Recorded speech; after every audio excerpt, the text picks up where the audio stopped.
BDA की हठधर्मिता, BDA की गुंडागर्दी। अपने किसी स्वार्थ के खातिर दोबारा से फिर उसको सील करने पहुंच गए। व्यापारियों को व्यापार नहीं करने दे रहे हैं, ये बिल्कुल भी सहनशील नहीं है। एक दुकान सील करते हैं, उसकी आड़ में आमने सामने के जितने दुकानदार हैं उनसे धन वसूली की जाती है। सील टूटी है नहीं टूटी है, ये पुलिस जांच करे। बीडीए विभाग के कर्मचारी और अधिकारियों ने वहां आकर व्यापारियों से मारपीट की है। दिल्ली तक जाना पड़ा, वहां भी जाएंगे, और बरेली बंद कराना पड़ा, बरेली बंद भी कराएंगे। उत्तर प्रदेश के जिला बरेली में निर्माणाधीन जॉकी शोरूम पर सीलिंग की कार्रवाई के बाद बीडीए और व्यापारियों के बीच विवाद बढ़ गया। बीडीए सीलिंग के बाद कोई उसे तोड़ नहीं पाए। इसे ध्यान में रखते हुए नियमानुसार आगे की कार्रवाई करने की तैयारी कर रहा है। वही व्यापारी बीडीए के अफसरों की संपत्ति की जांच कराने के लिए आयकर विभाग के अफसरों से मिलेंगे। बीडीए का कहना है कि सीलिंग की निगरानी की जिम्मेदारी संबंधित थाना पुलिस की है, जबकि व्यापारी नेता बीडीए की कार्रवाई को उत्पीड़न बता रहे हैं। दोनों स्तर से मामला लखनऊ तक पहुंच गया। दोनों पक्षों की तरफ से दी गई तहरीर पर 24 घंटे बीतने पर भी थाना प्रेमनगर पुलिस ने रिपोर्ट नहीं लिखी है। बता दें, सूद धर्मकांटा के पास प्रभात नगर कॉलोनी के मुख्य द्वार पर बने जॉकी शोरूम के भवन निर्माण के एक हिस्से को बीडीए ने अवैध माना है। अधिकारियों के अनुसार भवन के भूतल और प्रथम तल की दीवारों पर फिनिशिंग का कार्य नियम विरुद्ध कराया गया। जब 19 जुलाई भवन पर सीलिंग की कार्रवाई की गई थी तो उसकी निगरानी थाना प्रेमनगर पुलिस को करनी चाहिए थी। सील को शोरूम संचालक एवं मालिक ने क्षतिग्रस्त करके कानून का उल्लंघन कर अपराध किया है। इसकी वजह से बीडीए की तरफ से मुकदमा दर्ज भी कराया गया था। जब शनिवार को बीडीए की टीम दोबारा सीलिंग करने पहुंची थी तो व्यापारियों से जमकर नोकझोंक हुई थी। सहायक अभियंता की तरफ से कई व्यापारियों के खिलाफ नामजद तहरीर देने के कारण मामला और गर्म हो गया है।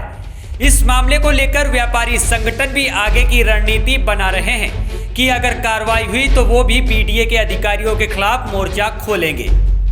प्रेमनगर थाने में शनिवार की शाम रोहित गौरी ने प्राधिकरण के कर्मचारियों के खिलाफ गंभीर आरोप लगाते हुए तहरीर दी, तो बीडीए के सहायक अभियंता अनिल कुमार ने व्यापारियों, भवन मालिक, शोरूम संचालक सहित अन्य के खिलाफ तहरीर दी है। अभी दोनों पक्ष की तहरीर पर रिपोर्ट दर्ज नहीं हुई है। मामला हाई प्रोफाइल होने के कारण पुलिस भी असमंजस में है कि कार्रवाई से मामला और तूल ना पकड़ ले। पुलिस और प्रशासनिक अधिकारी भी नजर रखे हुए हैं। वो पूरे प्रकरण पर सही कार्रवाई और मामला शांत कराने में जुटे हुए हैं, जबकि दूसरी तरफ व्यापारी बीडीए की कार्रवाई को लेकर लखनऊ से लेकर बाकी दूसरी जगहों के व्यापारी संगठन संपर्क में है कि आगे की कार्रवाई को लेकर क्या किया जाए। सोमवार को व्यापारी नेता बैठक करने की योजना भी बना रहे हैं। अमरजीत सिंह बख्शी। क्या मामला है? आप जो आयकर विभाग में आए हैं, ज्ञापन दिया है। ये बीडीए की हठधर्मिता, बीडीए की गुंडागर्दी जो उन्होंने बरेली शहर के दुकानदारों के ऊपर बना रखी है।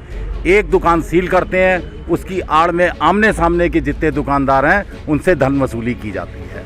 उसी की शिकायत करने आज हम यहाँ पे इनकम टैक्स ऑफिस में आए हैं कि कम से कम इनकी संपत्तियों की जांच हो। जो मुरादाबाद हाईवे पर होटल बने हुए हैं और लखनऊ में जो फ्लैट हैं उनको हम चिन्हित करके देंगे, उसकी ये पूरी इंक्वायरी हो। हमारी मेयर महोदय से भी बात हो गई है और कोशिश की जा रही है पीएमओ में भी जाके हम अपनी बात रखें और इनके खिलाफ कार्रवाई करवाएं। इन्होंने पहले जो दुकान सील कर चुके थे, उसके बाद सील उन्होंने अगर खोल दी तो इन्होंने पुलिस में रिपोर्ट लिखवाई। रिपोर्ट लिखवाने के बाद आगे का काम पुलिस का हो जाता है। पुलिस जब चार्जशीट भेज देती है तो काम कोर्ट का हो जाता है, किसी का विभाग का दखल नहीं रह जाता। लेकिन दोबारा ये आए, गुंडागर्दी करी। इनके साथ एक लंबा सा देवेंद्र बिट्टू या क्या नाम है उसका, उसने मेयर साहब के साथ बदतमीजी करी। इस बात पे इनसे तनातनी हुई और व्यापार मंडल सब इकट्ठे हो गए, आगे भी बीडीए का विरोध करते रहेंगे। तो शुक्ला जी, आज क्या मामला है? देखिए, बरेली में बीडीए का जिस तरीके से व्यापारियों के प्रति उत्पीड़न की भावना जो दिख रही है, सर्वोपरि है। एक वो व्यापारी जिसने ईमानदारी से बीडीए के सारे मानक पूरे करे, उसके बावजूद भी उसके शोरूम को सील किया गया और बीडीए विभाग के कर्मचारी और अधिकारियों ने वहां आकर जिस प्रकार से व्यापारियों से मारपीट की है, ये सर्वविदित है।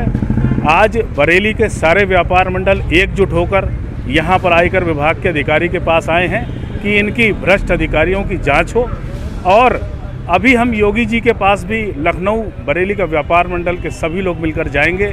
दिल्ली तक जाना पड़ा वहाँ भी जाएंगे और बरेली बंद कराना पड़ा बरेली बंद भी कराएंगे। लेकिन जिस तरीके से बीडीए के अधिकारी व्यापारियों को व्यापार नहीं करने दे रहे हैं, ये बिल्कुल भी सहनशील नहीं है। धन्यवाद। बरेली डेवलपमेंट ऑफिस का है जो बीडीए का है, वो पता नहीं क्यों अपनी प्रेस्टीज इशू बना के एक ही व्यापारी के ऊपर शोषण करने पर तुले हुए हैं। जिसकी दुकान का शोरूम खुला हुआ हो और 10 दिन बाद उसे सील कर दिया हो, जिसमें करोड़ों का इन्वेस्टमेंट हुआ हो, बैंकों की लिमिट चली हो, लेबर लगी हो, उन सब की तनख्वाहें भी हैं। 4 महीने वो शोरूम सील रहा। आपने सील किया, ठीक है, कोई बात नहीं, जो भी आपकी रही होगी। आपने उस व्यापारी ने उसकी सील तोड़ दी, उसमें प्रवेश कर लिया, आपने उसके ऊपर एफआईआर दर्ज करा दी। जब एफआईआर दर्ज हो गई तो आपका मामला ख़त्म हो गया, 2 पार्टी आमने सामने नहीं आ सकती। अब ये पुलिस इन्वेस्टिगेशन का मैटर रह गया है कि भाई वो क्या करती है, सील टूटी है नहीं टूटी है, ये पुलिस जांच करे। आपने अपने किसी स्वार्थ के खातिर दोबारा से फिर उसको सील करने पहुंच गए। और अभी भी हम देख रहे हैं मीडिया के माध्यम से आप लोगों कि वो अभी भी ये कहे हुए हैं कि मैं इसको नहीं छोड़ूंगा, बहुत सख्त कार्रवाई होगी। क्या कार्रवाई होगी भाई? आपका एक अधिकार क्षेत्र है, उसी की आप करोगे। ऐसी क्या वजह है कि वो एक ही व्यापारी के ऊपर इस तरह से प्रताड़ना की जा रही है? और जिस प्रकार से पिछले कुछ सालों से बीडीए काम कर रहा है शहर के अंदर, सबको अवगत है।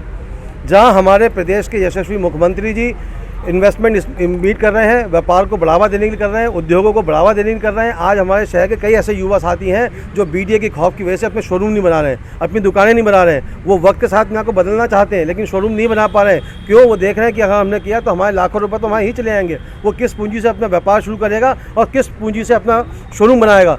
बहुत से व्यापारी ऐसे हैं जो अभी अपना शोरूम बना रहे हैं। कहाँ पर शोरूम है ये प्रभात नगर गेट के कोने पर जॉकी का शोरूम है, जिसको कि बार बार प्रताड़ित किया जा रहा है। तो हमारी सिर्फ आज इसलिए आए थे जब अधिकारी इतने निकृष्ट हो चुके हैं, जहां ये हमारे लिए भी सौभाग्य की बात थी और व्यापारियों में मनोबल बढ़ाने वाली बात थी। उस आंदोलन में महापौर जी भी हम लोगों के साथ में कूदे थे और वहाँ के कर्मचारियों ने जिस सूरत से महापौर के साथ बदतमीजी की है, ये सब ने वहाँ देखा है। तो ऐसी हठ धर्मिता के उन अधिकारी जो पिछले काफ़ी समय से यहाँ जमे हुए हैं, उनकी आयकर से अधिक संपत्तियाँ हैं। हमें मालूम है कहाँ उनके रेस्टोरेंट है, कहाँ फ्लैट है, कहाँ पे क्या है। आज हमने वही इनकम टैक्स कमिश्नर को ज्ञापन सौंपा है, उनसे मांग की है कि ऐसे भ्रष्ट अधिकारियों की संपत्ति की जांच की जाए।